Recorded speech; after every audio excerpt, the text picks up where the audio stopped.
Teknopik kanalından hepinize merhaba arkadaşlar. Bugün yepyeni bir inceleme videosuyla karşınızdayız. Bu güzelliği inceliyoruz. Nedir bu güzelliğin adı? Rampage Miracle K1 oyuncu klavyesi.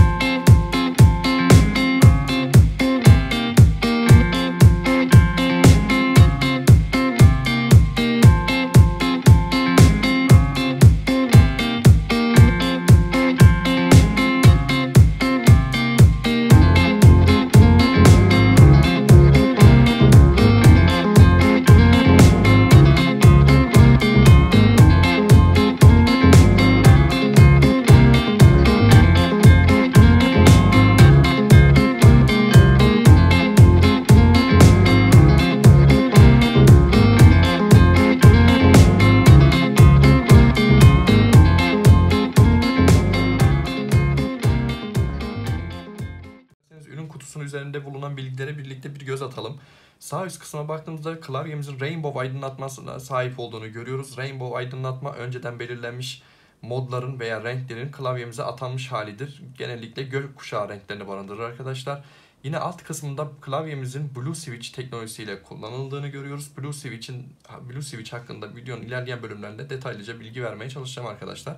Alt kısma baktığımızda anti-ghosting özelliğinin olduğunu görüyoruz. Bu da yine oyuncular için ve oyuncu klavyelerinde yer alması gereken bir özellik. Bunun hakkında da detaylıca bir bilgi aktarmaya çalışacağım videonun. Klavyemizi kutusunda çıkarttığımızda üzerinde koruma için kaplanmış bir kılıf olduğunu görüyoruz arkadaşlar. Hemen altında yer alan klasik kullanıcı kılavuzunu görüyoruz. Ürün hakkında detaylı bilgilerin olduğu kullanıcı kılavuzu mevcut. Olduğumuz klavye 35 tuşlu multimedya bir klavye. Klavyenin neden 35 tuşlu olduğunu ve yarım bir tasarıma sahip olduğunu soruyorsunuzdur muhakkak arkadaşlar. Hemen bunun da açıklamasını yapayım sizlere. 35 adet tuş var ve bu 35 adet tuş tamamen performans oyunları için geliştirilmiş ve orada gerekli olan tuşlar arkadaşlar. CSGO, Valorant, PUBG gibi performans oyunlarında daha oyuna odaklanabileceğimiz, daha performansımızı yükseltebileceğimiz bir tasarıma sahip. Anti-ghosting özelliği var. Anti-ghosting özelliğiyle yine arkadaşlar bütün tuşları aynı anda bassak bile işlem yapabiliyor. Normal klavyelerde W ve D'ye aynı anda bastığınız zaman sadece W veya sadece D işlemini gerçekleştirir. Rampage Miracle K1 klavyesinde bir diğer öne çıkan özellik de arkadaşlar bilek desteğinin olması. Bu dahili bilek desteği uzun kullanımlarda bileğimizin ve kolumuzun yorulmamasını sağlıyor ve daha rahat, daha ergonomik bir kullanım sağlıyor arkadaşlar. Dilerseniz klavyenin tuş yapısından ve kullandığı Blue Switch hakkında biraz bilgi vermeye çalışayım sizlere arkadaşlar. 35 tuşlu bir klavye olduğunu söylemiştim. Blue Switch daha sesli bir tuş yapısına sahiptir. Tuşlara tıkladığınızda daktilo gibi bir ses çıkarır arkadaşlar.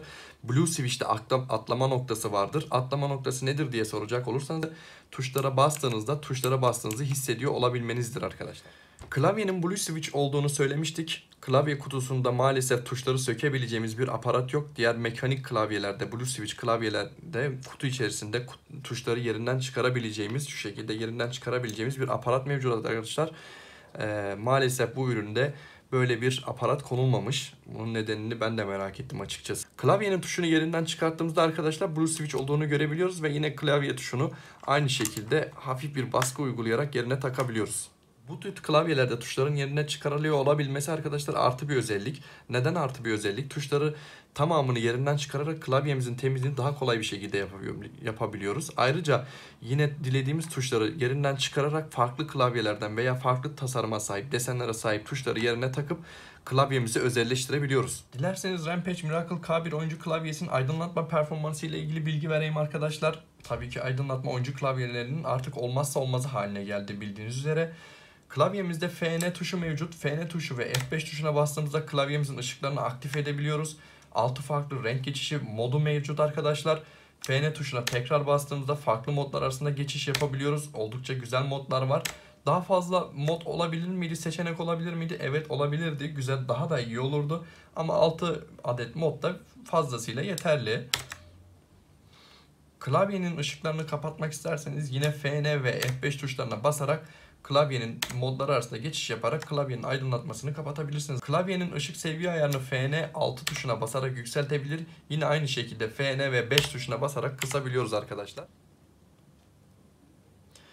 Klavyenin konforu ve kullanım kolaylığıyla alakalı birkaç bilgi aktarmaya çalışayım arkadaşlar. Öncelikle bilek desteğinin olması çok güzel olmuş. Elinizi koyduğunuzda direkt oturuyor ve klavyeyi kavrayabiliyorsunuz arkadaşlar. Kullanmış olduğunuz mouse'u ve klavyeye tam bir hakimiyet sağlayarak oyuna odaklanabiliyorsunuz bu sayede. Klavyenin anti-ghosting özelliği olduğunu söylemiştim arkadaşlar. Anti-ghosting W ve D tuşlarına aynı anda bastığımızda aynı şekilde tepki almamızı sağlıyor. Normal klavyelerde bu mümkün değil arkadaşlar. W veya D'ye aynı anda bastığınızda ilk bastığınız tuşun komutu çalışır arkadaşlar. Miracle K1 klavyesiyle alakalı görüşlerimi toparlayacak olursak arkadaşlar, Blue Switch olması güzel. En beğendiğim kısmı bilek desteğinin olması, dahili bilek desteğinin olması. Elinizi koyduğunuzda doğrudan eliniz oturuyor ve konfor sağlayabiliyor. Diğer öne çıkan özelliklerinden bir tanesi tüm tuşların sökülüyor olabilmesi. Anti-ghosting özelliğinin olması yine artı olarak yazılıyor klavyenin hanesine arkadaşlar. Bu klavyeyi tercih edecek oyuncu grubu arkadaşlar PUBG, CSGO, Valorant gibi performans oyunları oynayan oyunculardır arkadaşlar. Onlara önerebilirim kesinlikle. Oldukça kaliteli bir malzeme yapısına sahip arkadaşlar. Tasarımı güzel, masa üzerinde şık duruyor. Amacına tam olarak hizmet eden bir klavye arkadaşlar. Alışveriş sitelerinden Trendyol, Gitti Gidiyor, N11 ve Hepsi Burada gibi alışveriş sitelerinden tedarik edebilirsiniz arkadaşlar. 159 ile 169 lira arasında bir fiyatı mevcut. Fiyat performans olarak uygun mudur derseniz, bu tür bir klavyeye ihtiyacınız varsa ve CSGO, PUBG, Valorant gibi oyunlar oynuyorsanız arkadaşlar oldukça başarılı. Diğer klavyenizi, mevcut klavyenizi bir kenara koyarak mouse'unuzu şu şekilde alıp kolay bir şekilde daha kolay ve daha rahat bir şekilde oyun oynayabiliyorsunuz. Bu videomuzda Rampage Miracle K1 oyuncu klavyesini inceledik arkadaşlar. Umarım faydalı bilgiler aktarmışımdır sizlere. Kanalımızı takip etmeyi ve abone olmayı unutmayın arkadaşlar. Neden söylüyorum bunu? İncelediğimiz oyuncu ekipmanları sizlere, yani takipçilerimize hediye edeceğiz arkadaşlar. Ufak bir çekilişle tabii ki bunları gerçekleştireceğiz. Dolayısıyla kanalımızı takip edip abone olursanız ve beğenirseniz oyuncu ekipmanı kazanma şansınız olacaktır. Bir sonraki videomuzda görüşmek üzere. Hepinize sağlıklı günler diliyorum.